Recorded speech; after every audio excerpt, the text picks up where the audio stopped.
I co-founded Hale and Mercer with my wife, Bianca. 7 years of long nights, cheap coffee, and wins that felt bigger than our budget. My name went first on the glass because of the alphabet, not ego, and for a long time that joke made us both smile. Lately, it hadn't. The Tuesday everything broke started like any other. I straightened the blue tie Bianca bought me, said hi to the team, and set my coffee on my desk. The plaque said, Rowan Hale, Managing Director. Before the cup cooled, Bianca walked in on red heels with a man I'd never seen. "Rowan," she said, voice bright. "This is Chase Reading. He'll be taking your position." I waited for the punchline. It didn't come. Chase stuck out a hand without really looking at me. Bianca slid a printed memo across my desk.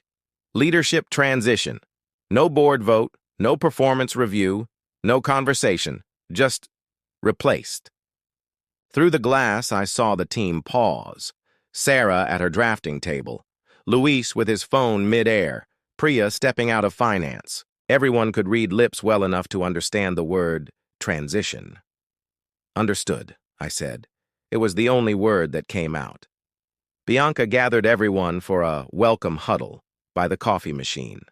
She tucked an arm around Chase and said he'd modernize our processes and bring brand heat. Chase did a short speech stuffed with synergy and disruption. When someone mentioned the Henderson Community Center, a project Sarah had lived with for months, Chase wrinkled his nose. Low glamour. We might sunset that and focus on higher visibility work. Sarah went still. So did I. I kept my face calm and my mouth shut. If Bianca expected a scene, she didn't get one. I took notes. When the group broke, I nodded at Sarah. I wanted her to know I saw her, and that this wasn't over. 10 minutes later, the only thing worse than seeing Chase in my office was seeing him behind my desk, feet on my credenza, flipping through my project notebooks. "I'll need keys to the good clients," he said, like relationships were padlocks. "They're not keys," I said. "They're people." Right. Relationships, synergy, whatever. I'll need your laptop password, too." "Let's have IT set you up," I said, and called Omar on speaker. Omar followed protocol, which meant documented requests, backups, and time. Chase nodded as if I'd helped him. I smiled as if I had. By lunch, the cracks were showing. Sarah reported Henderson had called twice. Chase told her to say he was the new point of contact. "They'll love fresh perspective. They'll love competence," Sarah said. Priya found me in the break, room with a folder. "If he kills Henderson, we lose the grant and the city match. We've already spent most of it. If we cancel, we owe it back with penalties." She didn't raise her voice. She never has to. Luis drifted in. He reassigned the school renovation to May and 2 juniors. Board meeting next week. Ada upgrades due. May followed, gray-faced but brave. "Mr. Hale, could I ask a few questions? On the gym expansion?" Before I could answer, Omar slipped in quietly. "Heads up," he said. "Requests went in last night to remove you from several admin tools. Bianca approved. I copied logs to a private archive, just in case." I looked at all of them. Finance, operations, a junior architect, IT, standing in a kitchen that suddenly felt like a war room. My phone buzzed. Bianca had called a 5 p.m. all-hands to discuss enhanced efficiency and invited the board to drinks after. "Are you going?" Priya asked. "No," I said. "I've got reading to do." That night, I went to see Gerard Mercer, Bianca's father, my mentor, and the retired half of Hale and Mercer. His townhouse smelled like rain and old wood.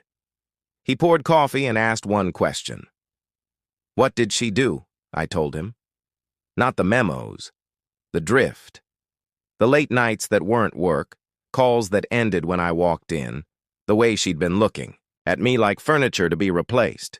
He listened until I ran out of words. "Your name built these walls with mine," he said, touching a model from our award shelf. He looked older than I'd ever seen him. "Legacy isn't a necklace, it's a weight," Will you stop this? I asked, knowing the answer.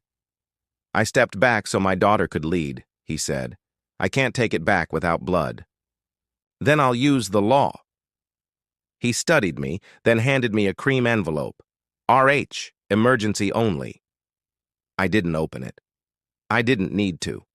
We had built this company with good work and boring paperwork. The boring paperwork mattered now. First, our co-founder agreement. It spelled out how partners could be removed.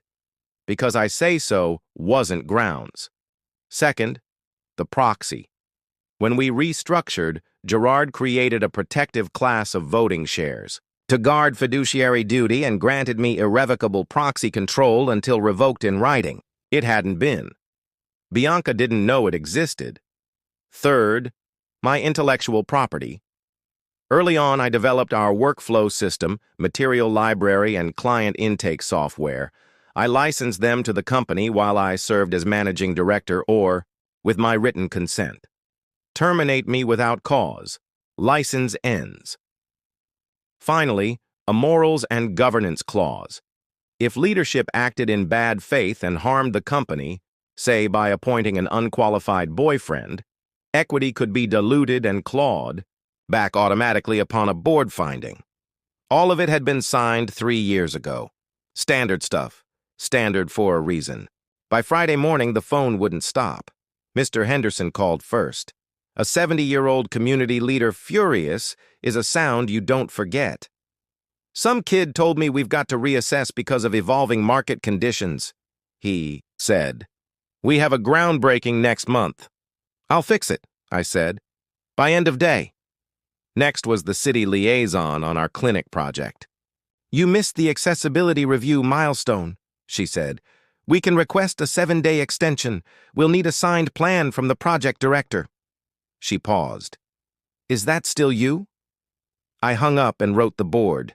Subject, emergency. Meeting, critical risk. I attached client emails, cash flow projections, grant conditions, missed deadlines, and, thanks to Omar, access logs. I copied Gerard. Within 20 minutes, Ms. Dwart called from her law office.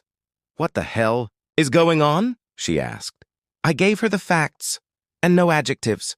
Bianca tried to cancel this meeting, she said. See you at noon. At noon, the conference room filled.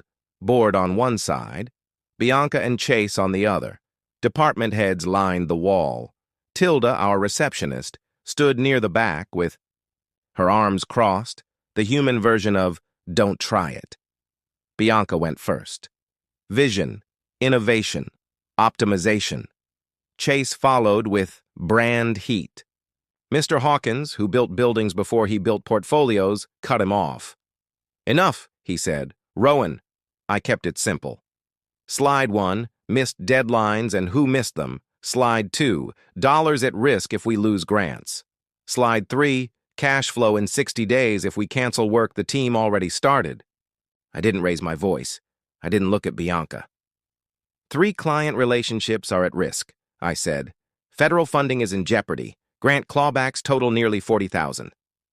I closed the laptop and placed a folder on the table. I have 3 disclosures, I said. Then a motion. Bianca leaned forward. Mr. Hawkins lifted a hand without looking at her. First, I said, sliding copies to the board, the co-founder agreement and a protective voting proxy. By design, a class of shares exists to safeguard fiduciary duty. Gerard granted me proxy control until revoked in writing. It hasn't been. That's not possible, Bianca said, finally looking at her father. I did, Gerard said. 3 years ago. You signed. Second, I said, sliding the next set. Our core systems are my IP, licensed to the company, while I serve as managing director or by my written consent. That consent has not been granted for post-termination use. Chase found his voice. We need those systems to operate. Yes, I said. Third, I said, placing the governance clause on the table. The morals provision. If leadership acts in bad faith and causes material harm, the board may find a breach and trigger equity dilution and clawback for the acting officer. Silence. You could hear the HVAC. Today, I said, I exercised the proxy to call 3 votes. 1. Suspend Ms. Mercer as CEO pending a harm review. 2. Appoint an interim slate for 60 days. Operations, finance, creative, and technology. Leads with clear authority. 3. Maintain client licenses and IP under my direct control during the transition. Mr. Hawkins raised his hand. Then Ms. Dwart. Then Gerard. Motion carried. Ms. Dwart recorded the vote. Chase opened his mouth and stopped. He was already gone. Bianca stared at me like she'd just seen a stranger. You planned this. No, I said. I prepared for the day someone forgot what this company is. The rest moved quickly. Omar cut Chase's access clean and documented every step. Priya stabilized cash with the bank using grant schedules I'd written months ago. Sarah and I drove to the Hendersons, apologized, presented a lean timeline with dates we could meet, and saved the project. The city gave us the 7-day extension once we showed a revised plan signed by someone who could actually answer questions. The equity clawback ran automatically when the board found harm. Bianca's attorney wrote a long letter. The board's counsel replied with the vote record and the contracts. That was that. By dusk, the office felt different. Not quiet. Studios never are, but steady. Gerard stood in my doorway and watched me sign a stack of forms. You were kinder than I would have been, he said. I wasn't kind, I said. I was fair. Same thing on the right day, he said. 60 days later, the interim. Slate became permanent. The board asked me to serve as CEO. I said yes because someone had to keep the train on the tracks and because this place still felt like my life's work. Sarah became creative.